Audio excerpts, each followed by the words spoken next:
All right. Another episode here of Mountaineer Report, made possible by West Virginia Sports Now and available everywhere you get your podcasts. Mike Asti here, going to be joined in a moment by my co-host Luke Blain. And you probably know what we're going to talk about now. West Virginia basketball's bubble likely popped with their home quad 3 loss to Utah. Utah's first true road victory in over 300 days. As insane as that was, Luke was there on location covering that debacle for the Mountaineers.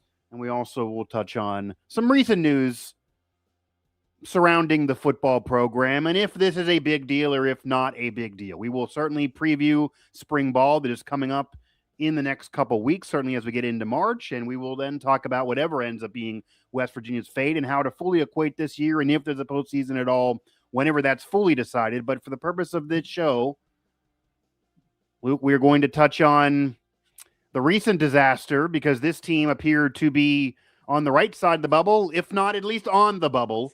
Going into that Utah game, their metrics had improved. It looked like that if they did enough the rest of the season, maybe even had that loss to Utah, or not Utah, but BYU still happen. Beat Utah, of course, win those other games, do something in the tournament, win 20 games. Maybe they could get in there.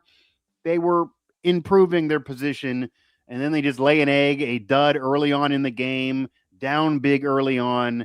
They then come back like they've been doing in recent games at the Undertaker there. They're never out of a game.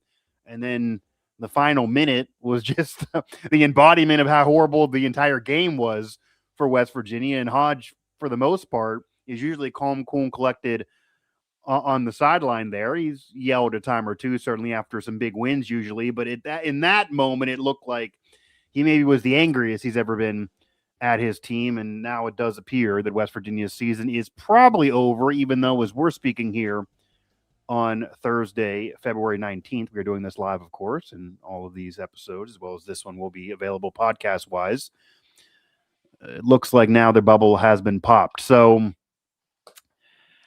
not to burst anyone's bubble tuning in here, but Luke, is that your estimation here, that this team's bubble has popped, and kind of what the hell happened there? Yeah, I think pending any kind of big run in the Big 12 tournament, I can't put WVU in the tournament picture right now. And Yeah. even if they win out the rest of this year, I don't know if they'll have enough quality wins to make up for the sub-quality losses that they've had. I mean, they've really Fair. dug themselves into a hole here, and it's kind of a microcosm of their games, honestly, or the games are a microcosm of the season. You get in a bad hole early, and it's looking more like the Utah game right now than it is UCF on the road.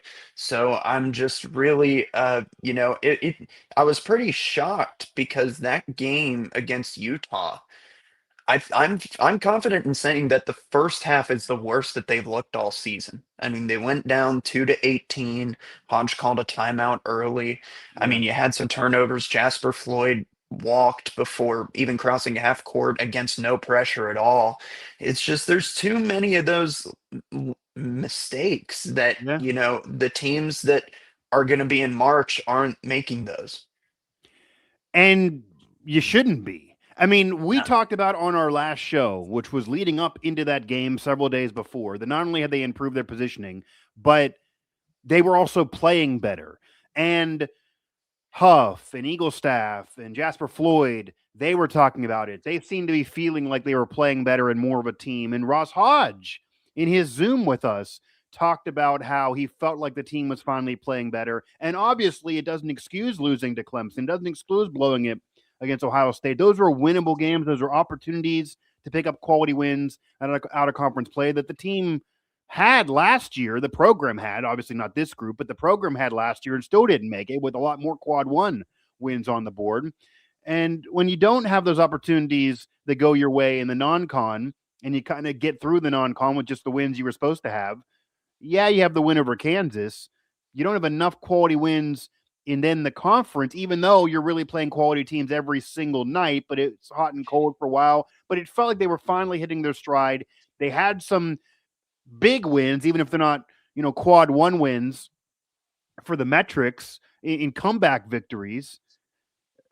And able to sweep Cincinnati, able to beat UCF, who has been a metrics darling and a still better position than them on the analytics after being down so big. So it felt like maybe they would do the same thing, but you're at home, you're not on the road.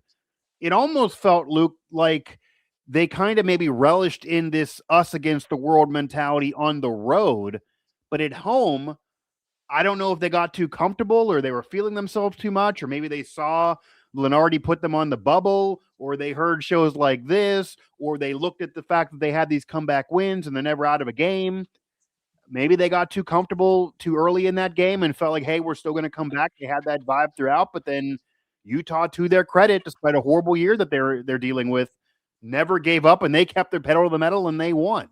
So it's not so much that the loss is really, really bad, and it is, but I think fans would have felt better if that type of bad loss hurt you and was on your resume earlier in the season than to happen now after getting on the bubble, moving from considered, at least for Lenardi, moving up in the metrics and having comeback wins and it looking like you're playing better. They were starting to give a vibe like they were a deserving March NCAA tournament team with those comeback wins. That was what even people around the country were saying. The national media, other coaches were all saying that, hey, watch out for the Mountaineers. They could sneak up and maybe even win a game in the NCAA tournament. And then after the Utah game, I don't know if anyone's going to predict they win any more games the rest of the year. Now, obviously, they're going to win some the rest of the year, but I wouldn't be surprised with any result the rest of this season. Yeah, I absolutely agree. I mean, and you were talking about how they never really got into that game. I mean, Honor Huff's answer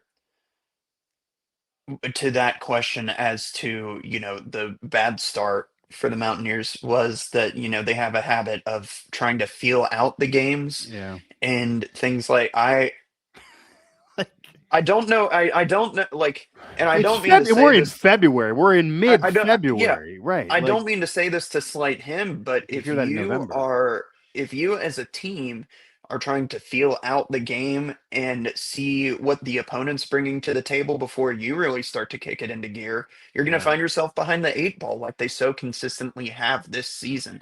Yeah. And they're just, they're not performing early. They're digging themselves into a hole. They're having to rely on their defense turning into offense eventually down the line as the game goes on, and it's just not working. I mean, it has worked at times. You've had some miracle comebacks, but Yeah. right now it is not working in their favor. And the like Utah just brought the intensity across the board. They were guarding the perimeter better. I Yeah. mean, I think the biggest show of the game was the way they played in the front court. Utah did. I mean, James Okonkwo came in and flat out outplayed anybody that WVU tried to match up against him at the five position.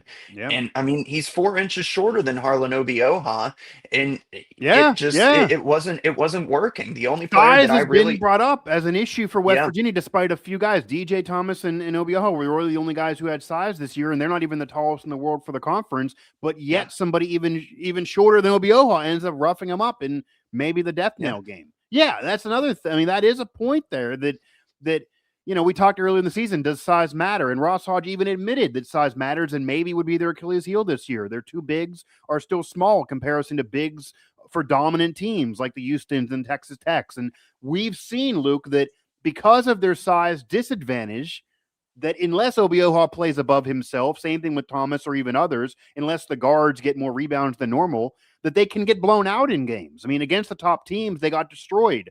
Iowa State, Houston, Arizona. And yet, you can't really blame that for this game because it's not like Utah is towering over everybody. Now, they were winning the rebounding battle. They were seemingly winning all the loose balls, which Hodge brought up in those prior comebacks, that's an issue. He brought up in the Baylor game that, hey, I'm disappointed because if we won these loose balls, things would have been better. And loose balls has been an issue for them recently, despite the comeback wins. But that was evident again against Utah. And really, to tie it all together, again, Luke Blain, Mike Asti here, Mountaineer Report, West Virginia Sports Now. And we're talking about West Virginia's bubble likely being popped with that loss to Utah the other night. It feels like that Utah wanted the win more. And it's weird because Utah is not going to the NCAA tournament, even if they would have won the game by 40. They could win out, and they're not going to the NCAA tournament. Their only chance is if they win, roll through the conference tournament and get there. But They're not going to be there in all reality. West Virginia had a lot to play for, and they were at home. And I also know that this was said by some that this happens every year. They always have this weird scheduling glitch around this time where they have a random game that ends up tipping off at 8:30 or 9 p.m., even if it's home, and they have trouble getting fans there because that's just a weird inconvenience, obviously, for an East Coast team, despite being in a conference that's spread out all over the country. But I don't want to hear that. Like, you had everything to play for. You're the better team. You're the more talented team. You were playing better in the recent games. And the other issue is, which I want to get to now, yeah, they started out slow. They did come back. They did almost still win that game. And it kind of felt like for a while in the second half that maybe Utah was going to blow it because they would have moments where momentum would shift. And West Virginia kind of did, they do this thing where they huddle all of us, like just every time there's a bad momentum break, they all huddle away from Hodge, which is what he wanted. He mentioned earlier in the season that he would huddle with them. He would bring them over to the sideline early in the year, if you remember back from the brawl and those moments. And then after they started having some comeback wins, they got to conference tournament or conference play, they got to the new year. He even would vocally say, you're going to see a lot more of them huddling together. I think they got this now. I would get back in the huddle if I'm Hodge here, the last 5 games of the year. But nonetheless, they were doing those group huddles away from the coaching staff. And every time they would do one of those, it kind of felt watching like, okay, maybe they're going to swing this. They don't feel like they're as nervous as even the fan base is. Maybe they'll be fine. They just came back and did this a couple nights earlier. However, again, Utah never gave up. And then the final minute of that game, especially the final possession of that game in that final seconds, was stuff that looks like an incredibly inexperienced team. And as much as Hodges talked about that, yeah, we're a transfer group, but so are many teams in the country. We had a lot of experience. We played a lot of basketball collectively amongst us, even if not together. It's 8, months of a season here, and we're most of the way through. What do you think happened there in that final possession? And how do you think Hodge feels about that? I know he did mention that a little bit, and we're talking about that a little bit after the game, but they still could have won this game as bad as they played. Yeah, they absolutely had a chance. I mean, they were absolutely still in it there at the end. I mean, they were probably in it a little bit longer than they deserved to be. I mean, you had Yeah. the 2 missed Yeah. free throws by Utah, Sure. and then they have to go the length of the court the other way, and of course, you have the errant pass. Now, the explanation we got from Hodge is that Jasper Floyd gets the rebound. He told him look up the right side for Honor Huff. Now, whenever they're running up the court, Trayson Eaglestaff is like in between Honor and Jasper Floyd. So Honor backs off so he can try to get the pass and with Trayson not being in the way. And then Jasper Floyd throws it up the right side wing anyway. So Yeah. it was just an all around miscommunication and kind of a bang bang play there.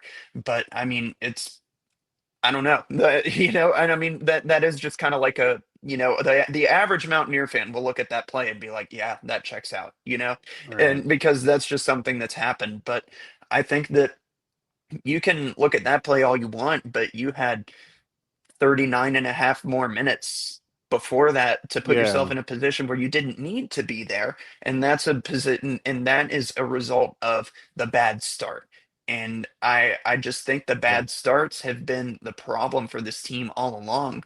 And it's like, yeah, it's a fun thing whenever they come back and win and they come back and flip the tables and they come back and, are still winning in the top half of the Big 12. But that's just not the position they're in right now. Yeah. And I could maybe see that play, but again, this is a player that's been around the block. He's been in those moments before. This team has had to come back and do that before. It didn't go well against Ohio State. It did go well in recent games. It obviously did not go well against Utah, where they're fighting for their lives in the final minute, final 30 seconds of a game. And it couldn't have went worse. I mean, it really couldn't have went worse.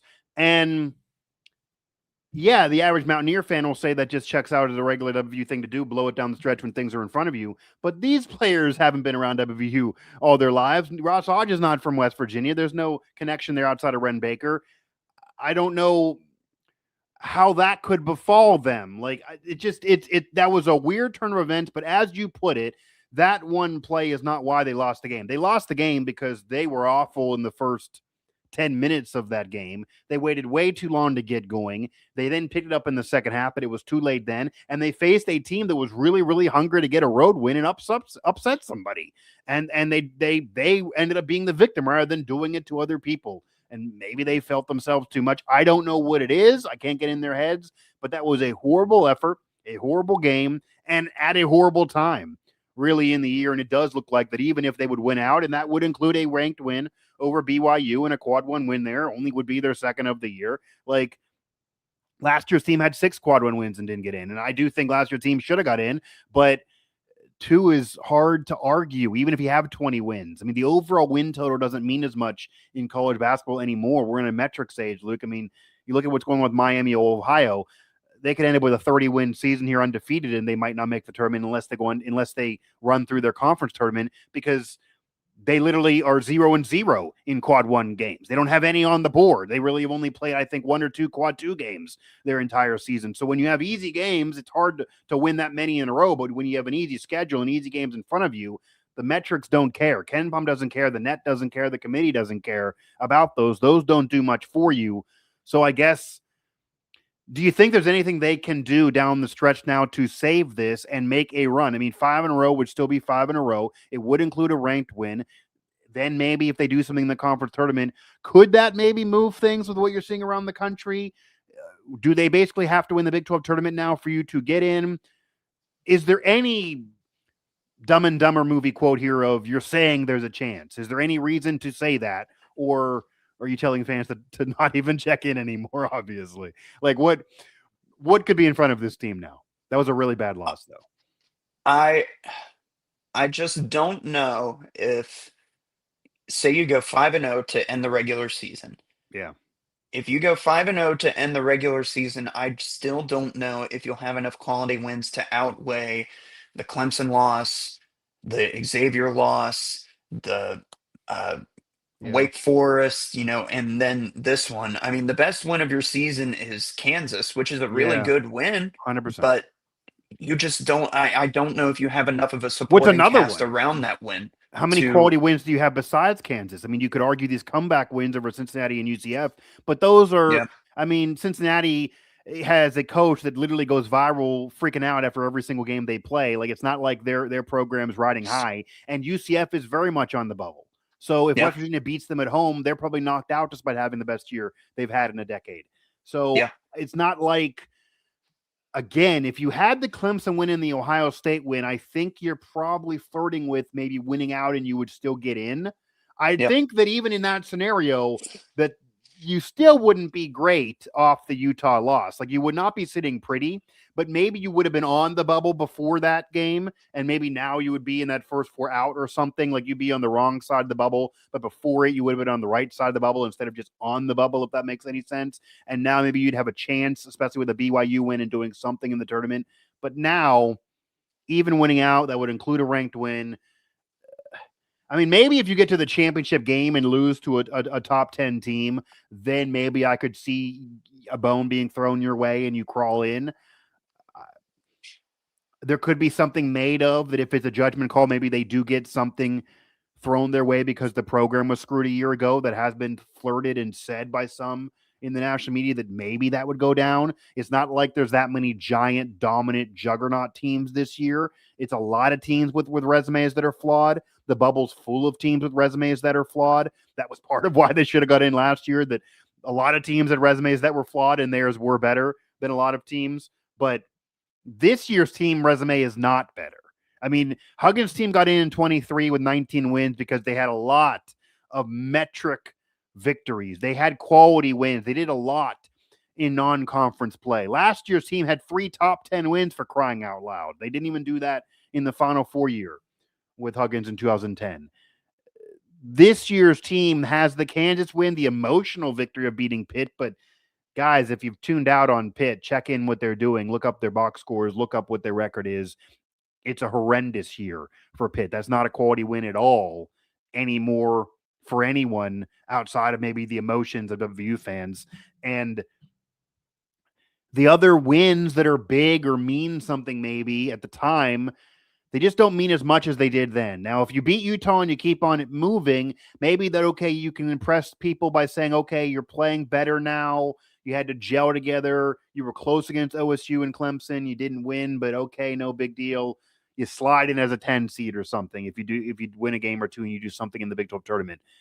Now, unless you really maybe dominate BYU, maybe you beat BYU by 10 or 15 points, like maybe you got to be impressive in some of these wins, and maybe that will do it for you. And Luke Blain here, Mike Asti, Mountaineer Report, and yeah, we have somebody here in our live chat, even though we are mostly going to post this archive, asking if this team choked. I mean, if you would characterize this as a choke job year, and I guess this is going to pivot into what I want to ask here. And we're going to talk about this more on future shows once we have this season really under wraps. But this is year one for Ross Hodge.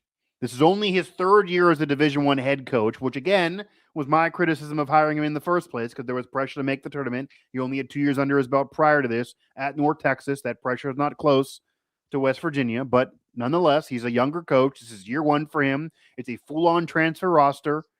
They were players that a lot of other power programs wanted, but yet the roster clearly is flawed. And it takes time to gel and all of that. You do have a big win, at least one. Maybe you get to 20 wins on the board. You're in the conversation. You're on the bubble. You're at least a relevant team all year. But yet it's your own fault with some missed opportunities that you're likely going to miss the NCAA tournament. And that is the standard that Ren Baker even said at the intro presser that we expect to get in the tournament every year. That is our bar. And then once there, who knows? But we do want to get in. We're not just going to punt years. How would you characterize this year? Is this a successful year? Is this still a bad year because it's below the program expectation? Do you give a mulligan for Ross Hodge having it be year one? How do you view this thing since now it appears they've blown an opportunity to play through March? Well, I think the biggest way to characterize it is, like you said, missed opportunities. I think Yeah, that that's a huge, like you look back at previous games. I mean, I mentioned it. Ohio State was a big one. Clemson was a big one. yeah, Uh, Xavier was one that you were never really in, honestly, the whole way through. yeah. And it's, just all these things pile up. And I think that it's one of those things where you get to the off season and you say, why did that happen? And I can give you my best guess, and it's Sure. because of the offensive execution. The Yeah. offense has just not been good this season. It just hasn't. Not been And good the enough, not defense been is consistent enough. 100%. no, Yeah. not at all. And I'm a fan of the defensive mindset. I do like it, Yeah. but you have to. I've seen people float around the idea of hiring somebody to manage I've the seen that. offense. I think that would be a very good move. I think Right. trying to instill a defensive identity and create an offense that's successful and consistent is a really hard one-man job. And Yeah. and I'm not Yeah. saying Ross Hodge can't do it. I'm just saying it's not working this season. And maybe he learns from this season, maybe he puts it together, but I do remember he said the exact quote that they had to root their identity in defense this season because they have so many new players. Well, assuming Jackson Field, like if Jackson Fields doesn't get this medical red shirt, let's Yeah. say, you're going to graduate 7 seniors, and then Same thing you're again. gonna have to try to keep Amir Jenkins and DJ Thomas around in the portal, and then Yeah. you're gonna I mean you have freshmen who are probably slightly familiar with the season or with the system coming in. Yeah. Sadler's one. I You're mean, gonna find yeah. yourself in a very similar position next Yeah. year with a bunch of new players in key positions. I think you have to find somebody who can manage the offense in the offseason. But in terms of the season as a whole, I don't think it's a failure. I think it's honestly it's encouraging. I think it should be seen as encouraging because they had the so many opportunities. They went out there and they took care of business Okay. against teams that they should have taken care of business against in the non-conference. You saw some missed opportunities, but it's not like you're like, I mean, like you said, Ross Hodge is a young coach, and maybe he's not been in too many of those positions as a Division I head coach. And as much as this team will need time to grow, I think he will as a head coach as well, which is not what you want to hear as a fan. You want to have your guy that you can depend on Yeah, that's the thing. immediately, Right. but I just don't know if Ross Hodge is right there yet. And like we talk about clock management, game management. He had a timeout in that situation, and I think he said that he should have called it. And that's at least the second time this season that we've heard that. And not meant to be extremely critical of Ross Hodge, but I think that's just a sign that there's growing to do at the head coach Yeah, position, as 100%. much as there is any other position on this team. And the weird thing is, and I think this is a little bit of Neil Brown's downfall too, certainly with the fans. And obviously he didn't win enough and had to go. But Ross Hodge, and this is why some compare them a little bit, which obviously is not what any Mountaineer fan would want to hear. Ross Hodge is almost honest to a fault. It's almost too much. And obviously, a journalist, I want him to be honest. We want him to be honest. I'm not going to tell him, well, I guess I am, but I'm not going to tell him to not be as honest. I like candor. I like honesty. But with that said, if you compare that to Bob Huggins, for example, whether it's early in his career or at the end, if you look at film, I mean, I'm not going to say he would lie out there in pressers, but he would try to send messages. He was surly at times. He would beat around the bush. He kind of would be vague. He would, maybe throw it back on somebody else. He would take ownership for sure. I'm not saying he wouldn't, but he would never sit there and tell you, even if it's a year that he maybe in the back of his mind didn't think they're going to go ahead and go to the Final Four, that, hey, this is a rebuilding process. We got to take this step. We got to do this. Like, we're learning as we go. We're not going to be ready yet. I knew it would take us months. All those things, like that's song and dance. And that's what Neil Brown did. He was very, very honest about, hey, this will be a process. Here's the win bar I see. Here's what we could do with this X number of dollars, in comparison to, say, Rich Rod, who will come out there and say, I'm not messing around. If you don't want to go ahead and win a natty, get out of town. Like, it doesn't mean that it's accurate to occur right away. Obviously, that team went 4-8 on the football side, and sometimes you got to take things with a grain of salt. But I can kind of get the fans who, even if they like Ross Hodge as a guy, and maybe even if they believe in him, and I'm not saying I don't, I do believe he actually could be the right man for this job, and I do think he's a great coach, and he is a great guy. But when you hear him continuously maybe go out there in the post-game presser and say, yep, on me, messed up, should have called that timeout, and you're sitting there as a fan thinking, we're in mid-February, man. We're in mid-February. This is a Big 12 school. This is a Power 4 school. This is a historic program. This is not your first job. You can't just be making the same mistakes, losing a big game, and then throwing it on yourself. And I'm not saying it's better if he would shy away. It's great that he puts it on himself. But I can kind of get why fans are a little bit annoyed now. Obviously, he's not going anywhere. They're not going to fire him. He could have never won a game this year, and Ren Baker was not going to fire him after year one. They've had 4 coaches in 4 years. This guy wants to stay. He wants to build. He is a good coach. He runs a system that can win in this conference. It's proven around the country and in this conference that it can win. Yeah, things need to change, but to win 20 games or almost get to 20 games or flirt with the tournament in year one, and honestly, even what DeVries did, we went from 9 to 19 wins in year one. That was a big deal. This is just as good, really, off of that, because that team didn't make it either. It's a similar coaching job that DeVries did, and if it wasn't for that drama in his exit, he wasn't getting fired either. So Ross Hodge is going nowhere, and I don't even think he should, but I could kind of get the annoyance there of some of those answers and kind of what you're saying that, yeah, put it on me. Well, I get you want to put it on you and not put it on the players, but again, we're in mid-March. You were on the right side of Lenardi's map. You were at least on the bubble, which is where you want to be. Maybe you would have been on the wrong side of that bubble, but you were at least there. It was better than where you were a couple days before. And then it does feel like either a choke job, a missed opportunity, a young team that wasn't ready for the moment. I don't know what it was, because, again, this didn't happen in November. This is happening in February. I think if Ross is saying that in November, as he did then, you can take it a little bit more.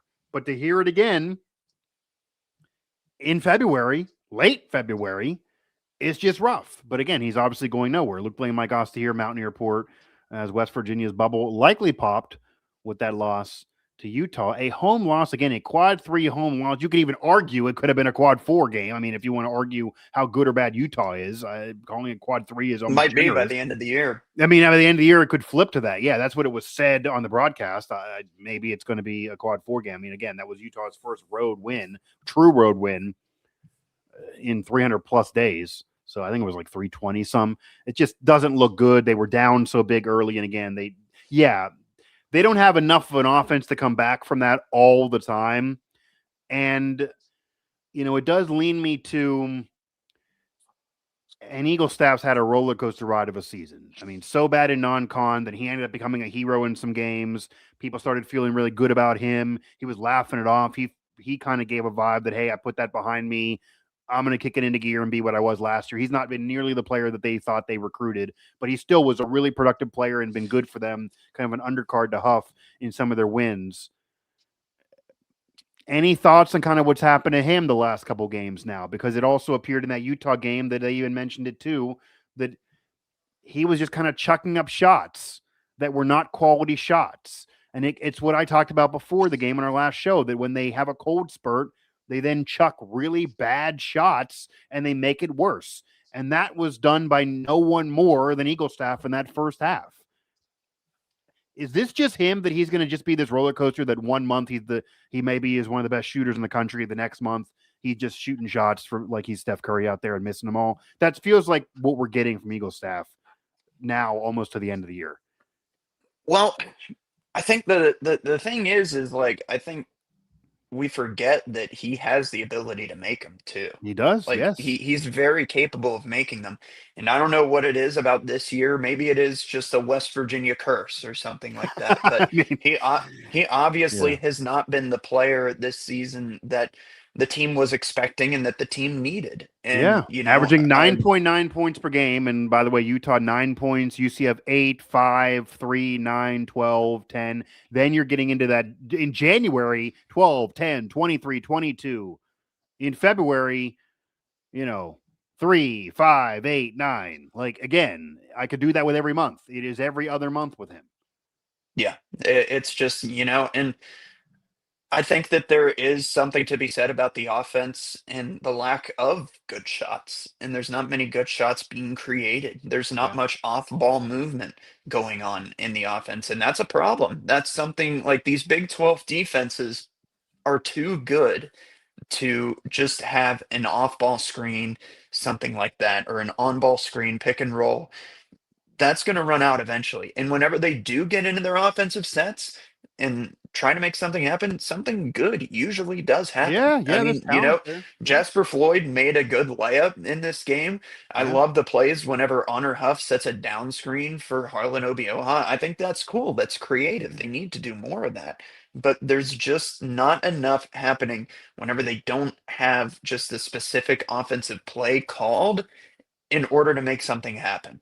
Yeah. And the weirdest part, too, is for me, these players, not to the Big 12 level, West Virginia level, like this, but, and I've already seen, people talking about that in the chat. Maybe is it too much for these players? A lot of them are from smaller schools. And of course, they all were from smaller schools.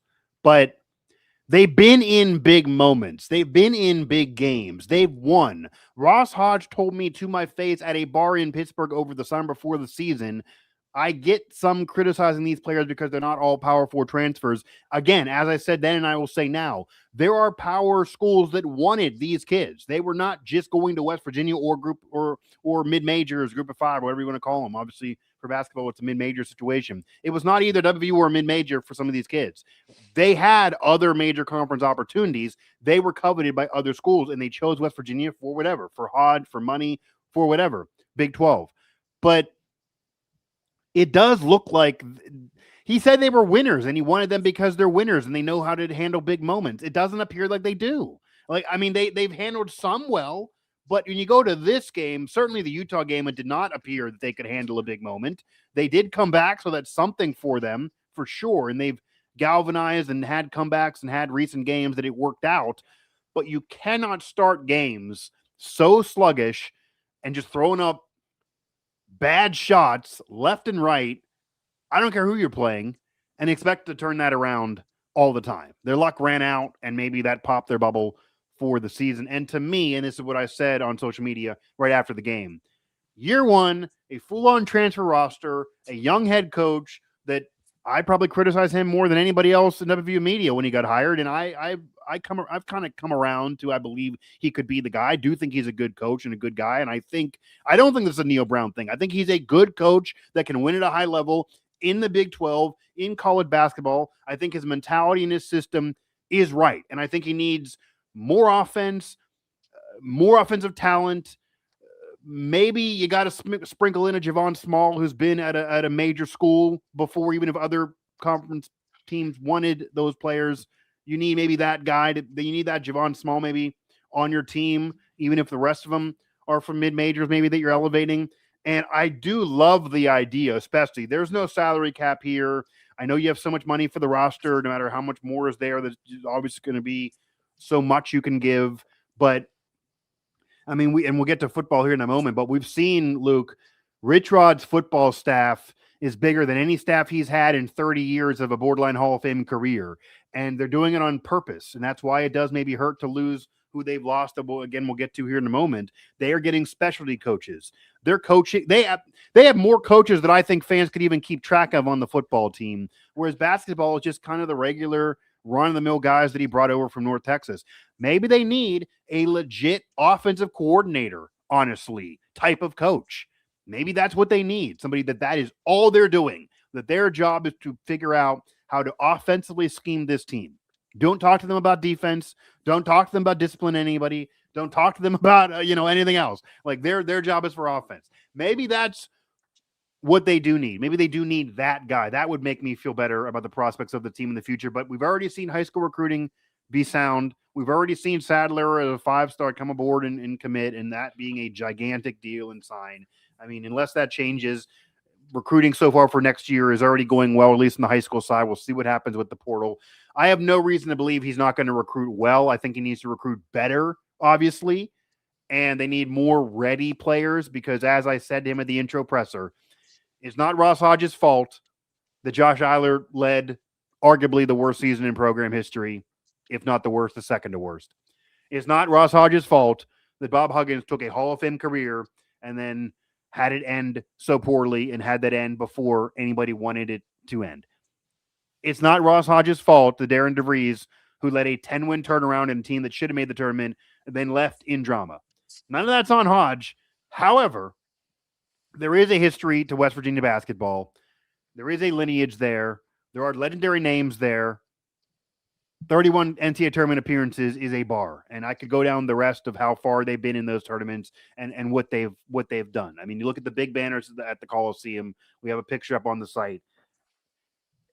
You can't have all that and then continuously miss the tournament, especially when you're saying that you can compete in this era.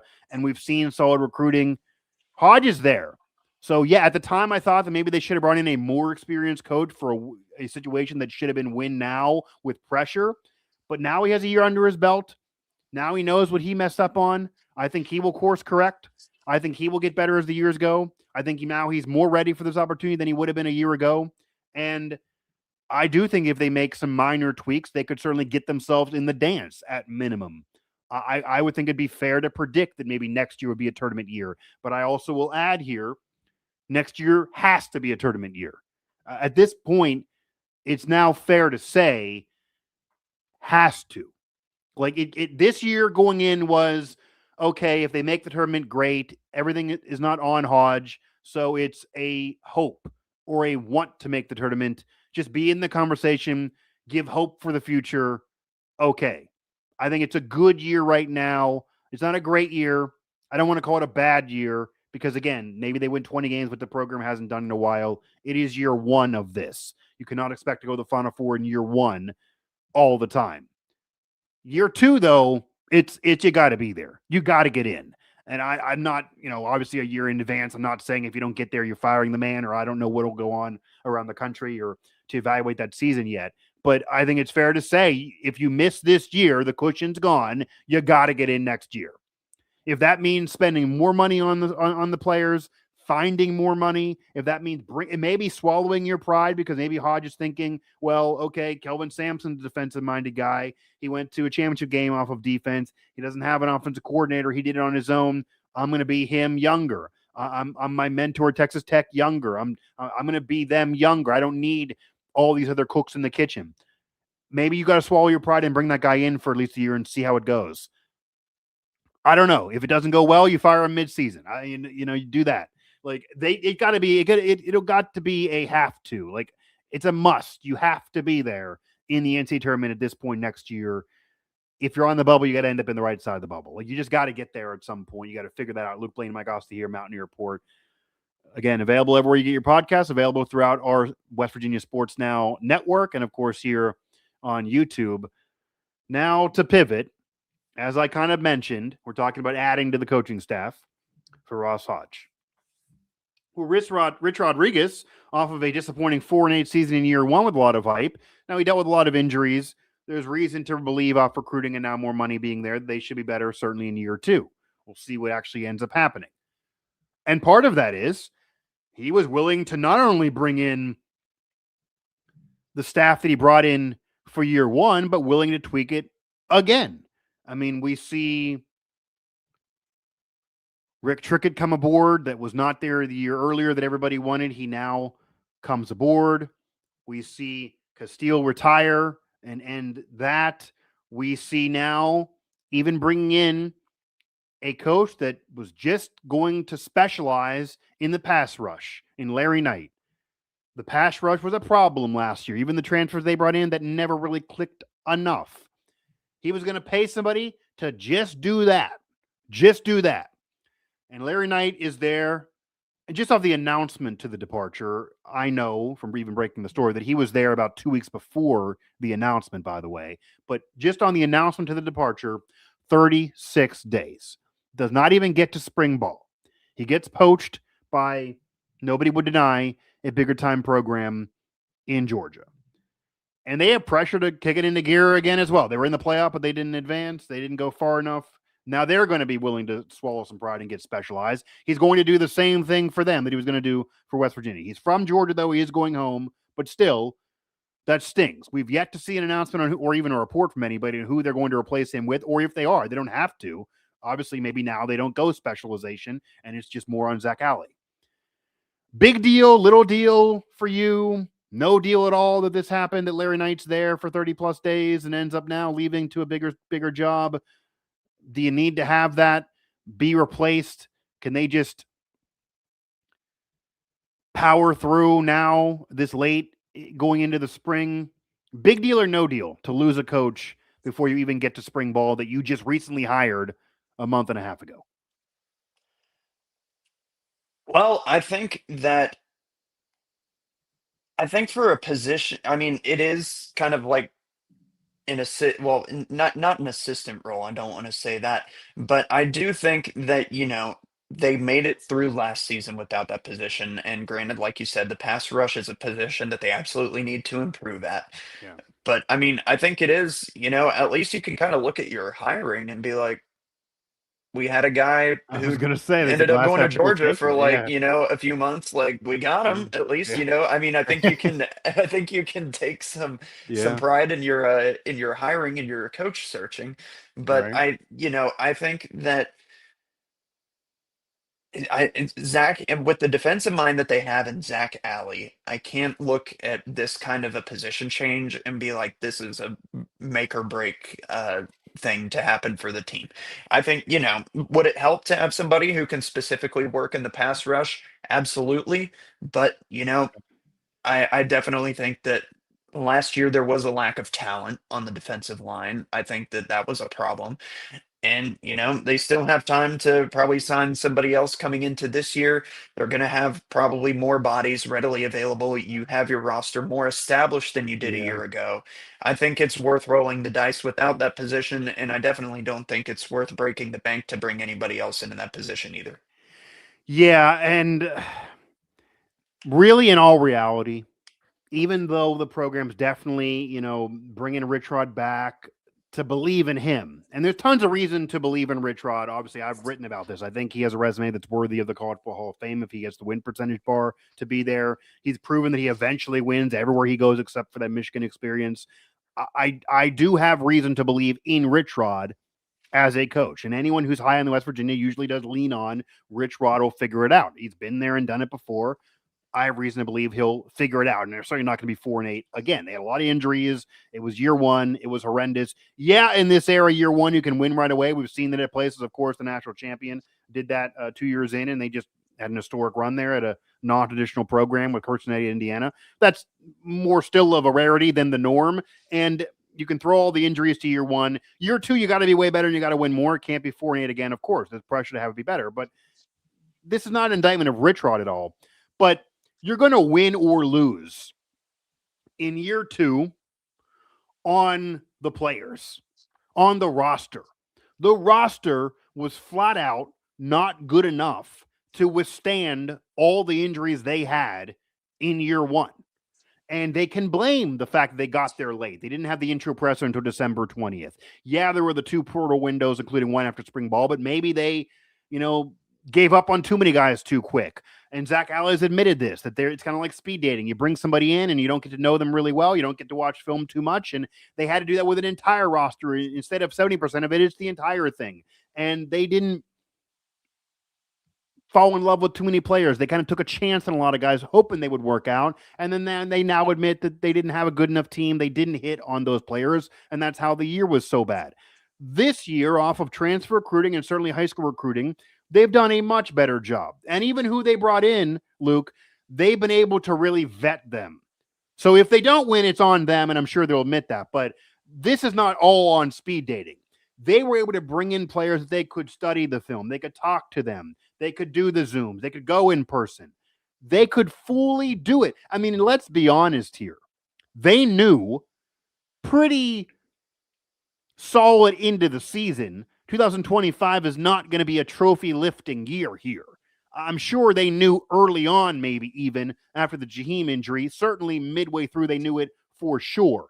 They already were recruiting, whether on Front Street or behind closed doors, to make the next year better in the middle of 2025, of course.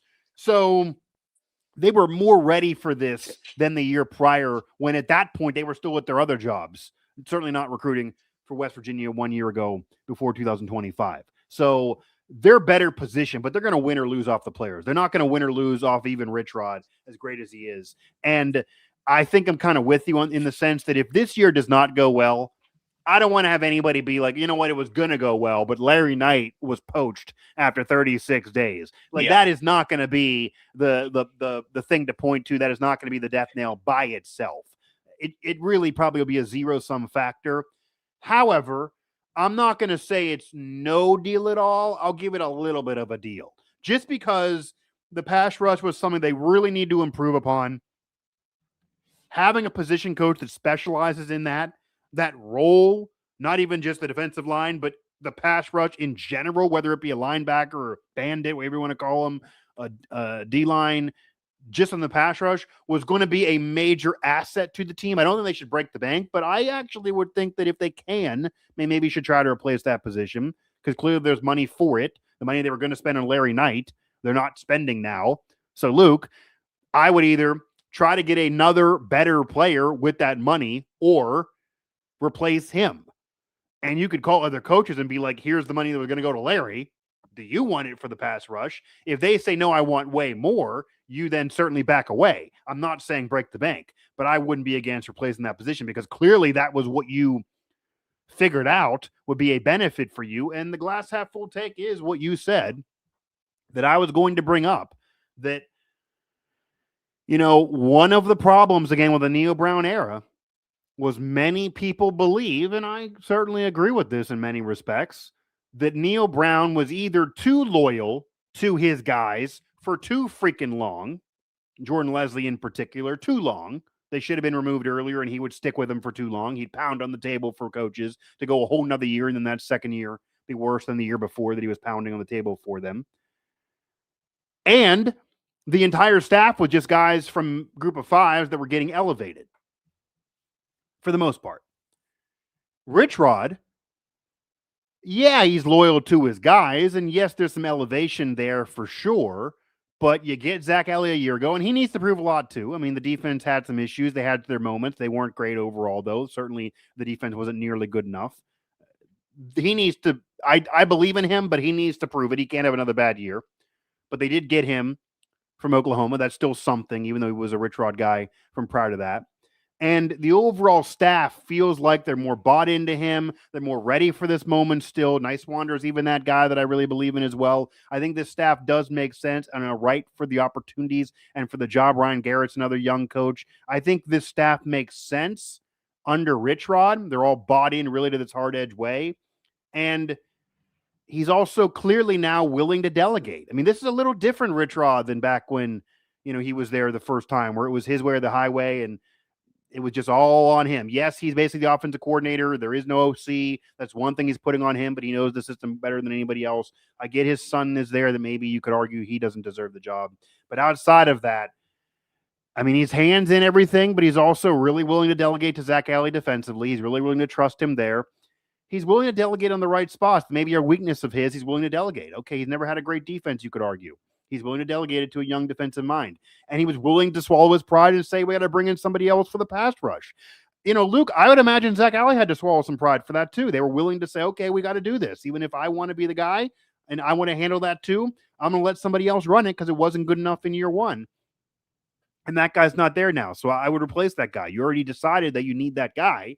There got to be somebody else like Larry Knight that you can bring in. So I don't think it's the end of the world, but I think it's some deal. But yes, it's a positive that clearly, everything I'm saying is also supported by the fact that the guys that Rich Rodriguez is targeting to bring on his staff. Clearly, Luke, as you said, probably are the right guys to bring on a staff that needs to win in a hurry because Georgia wanted Larry Knight before he even coached a game at West Virginia, before they even saw the pass rush in the Big 12, and the man was from Arkansas State before.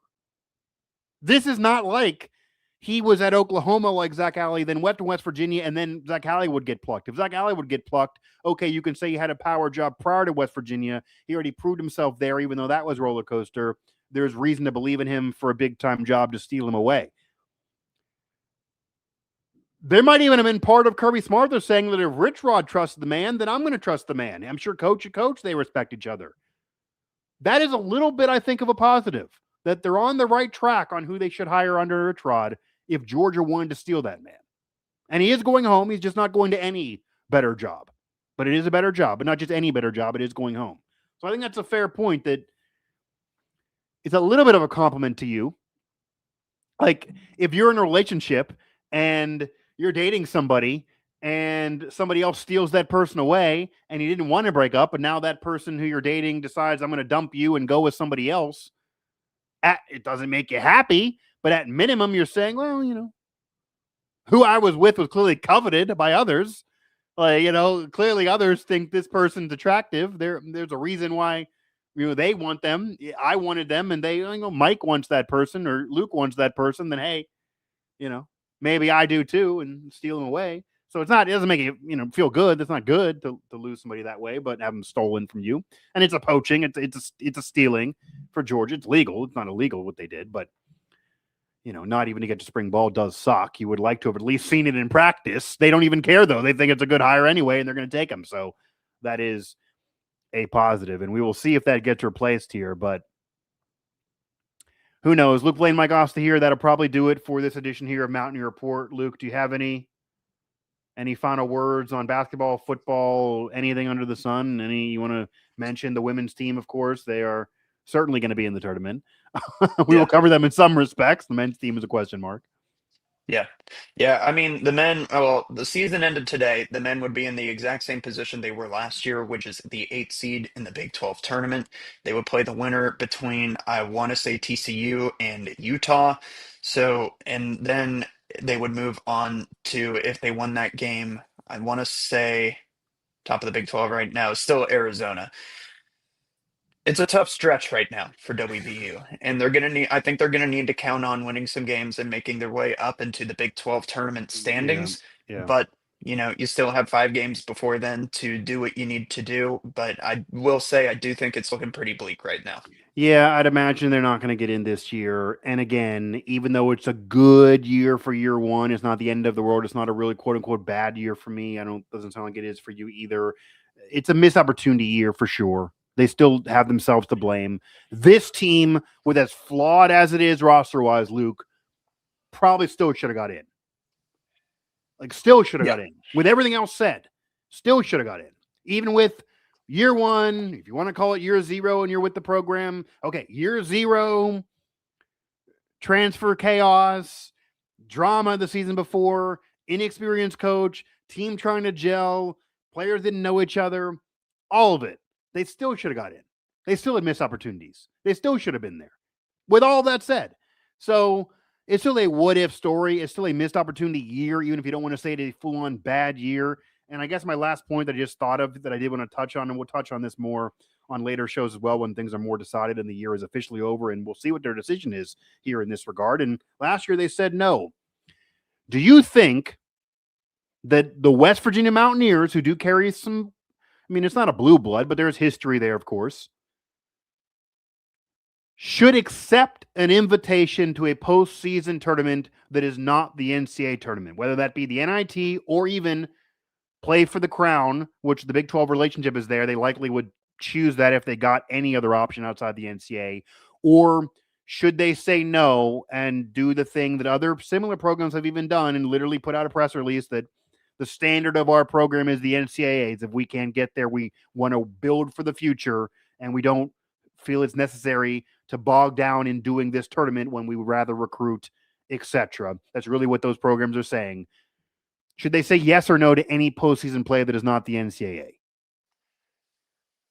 I For you. would say leave it to the players. I do. Okay. I'm a fan of, I'm a fan of players getting to play as many games as, if the players want to keep going and Yeah. play through the NIT crown, whatever it may be. I don't have a problem with it. I think that, but also the portal windows are all messed up. So maybe you want to get after the portal earlier if you're the head coaching staff. And Yeah. because, you're definitely going to need to do some work in that respect going into this Yeah. season with as many players as you're losing, with losing all 5 starters. So maybe that's the move.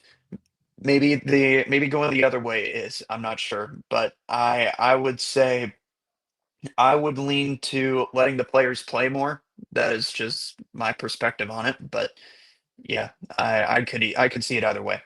Yeah, and I will try to play both sides of the fence here and kind of give the, I mean, I'm 10 years older than you. I'll give the older perspective because I know, and you've seen this too, this is what the millennial fan will say. I'm a millennial. This is what the millennial fan would say, that back in the day with John Beeline, which was even before my time, but back in the day with John Beeline, they felt they got snubbed. They were building something. He was young then. He was the up and coming coach. They said yes to the NIT and they won the damn thing and they got a banner for it. And no, it's not as big as the 42 one, which they claim was a natty. It's a little small one over in the corner.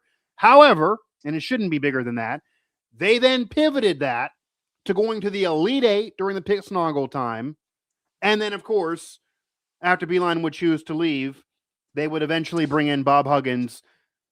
We're only 3 years out, Luke, from the, and it's a different group of players, but from the NIT championship to the Final Four. That was a 3-year period. From 2007, they went to the Final Four in 2010, granted with a new coach.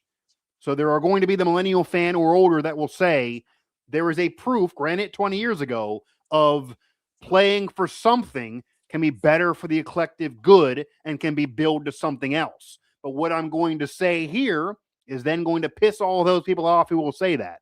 That's a different era. This era is the transfer era. This era, you can't really do that.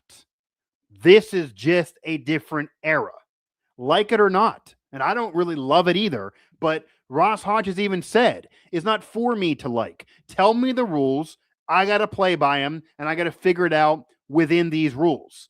Now, the one rule he knows is the transfer portal will allow him to build back up a team when you lose that many seniors. And as you're saying, if you're going to be bogged down in the NIT or playing for the crown and you're out there in Vegas or whatever, and yeah, you're doing things by Zoom, but you're not doing anything on the recruiting trail. You're not in anybody's kitchen. You're not talking to anybody's parents, and you're focusing on hanging a little small banner up there and winning the program third NIT, if that means anything to you in this era, or the crown or whatever. And that is likely where they would be, by the way. It would probably not be the NIT. Is that better for the program? I mean, I just got finished saying that if they do not make the NCAA tournament in year 2, that is a gigantic problem, and it is a must make the tournament year. Not just want to, hope to. You got to make it year 2 if you don't make it year 1. It cannot be 4 or 5 years of not making it for this program. If that is the case, your number one order of business, if you miss this year, is to build the team back up, to recruit better, to make sure the offense is better, to maybe hire this offensive coordinator, to dip into the future and do high school recruiting well as well around Sadler, go into the portal, get some major conference players in addition to who else you want to elevate, and then do the damn thing again. That is a bigger priority than hanging a little small banner up in the corner. So that's the thing. Like, it's not 20 years ago. I get that'll be brought up no matter what you say. But you can't probably duplicate that. Like, if you go to the Final Four in 3 years and you win the NIT this year, there's really no way you can connect those dots. You're going to have all different players. Everything will be different. Even if the coach is the same, unlike before, everything will be different. Like, there'll be no way to connect that. So I would actually argue they should say no. What I think they'll do is they'll do what you said. They will leave it up to the players. I think, knowing Ross Hodge, they will leave it up, and knowing the people there at WVU. They didn't go last year, but they knew they were losing a coach, and that would have been ridiculous. They had a lot of work to do in the offseason. This year, if at least you're staying the course with the head coach, you're staying the course with the staff, you maybe try to bring back some core bench players, and then you build around that. You already have your top 5-star high school recruit already signed. Like, you have some work done that was not done a year ago.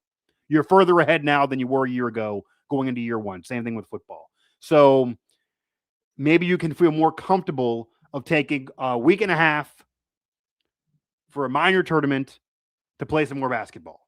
Because I think they should say no, and they should worry about the future. I don't think the small banner will mean anything, but I do think they'll leave it up to the players, and even the departing players. I kind of get the drift. They may say they want to play together and they want to keep doing it. Because who among them are going to the NBA? Like, nobody. This is probably their best of days, even if they go play in Europe or play pro in some respect somewhere. They may want to keep doing this, especially if they lose out or have a bad taste in their mouth the end of the season after this Utah loss, if that really kills them. They may want to keep doing this. And I get Ross Hodges was in the NIT, and maybe he'll feel like I'm going to listen to players. They want to do it. I'll give him a week and a half, and we'll recruit around that. He just felt like he recruited for West Virginia while he was still coaching North Texas last year. Maybe he feels like he can do it again. I would say they should say no and worry about the future, because that's a bigger deal to you if you miss out in the tournament this year. And there are similar programs to you. I also will add, Luke, and this will be my last point here. Perception matters, and it could look bad if you go. There are programs with a worse history than you that are flat out saying no to those tournaments. So if you say yes, that might make it like you're desperate for money, or I don't know why you would go. And maybe you are desperate for money, of course. You need more of it. But you're not in a bad... I mean, there are, like Pitt, for example. They're in a horrible financial situation. They said no to it. They're not in any better financial situation than you, and they literally put out a press release. They were too good for this thing. Your history is better than theirs. It might look weird for you to go. But if the players want to go and you need the money, then okay, I could see them going. But yeah, building for the future is a bigger deal. So I would wonder what that decision will be. I didn't think they're going to have to make it prior to the Utah game, but now it looks like a decision they definitely will be having to make, because I am sure they're going to get an invite somewhere, if not the NCAA tournament. That'll do it for this edition of Mountaineer Report. Again, available everywhere you get your podcasts and throughout the West Virginia Sports Now network.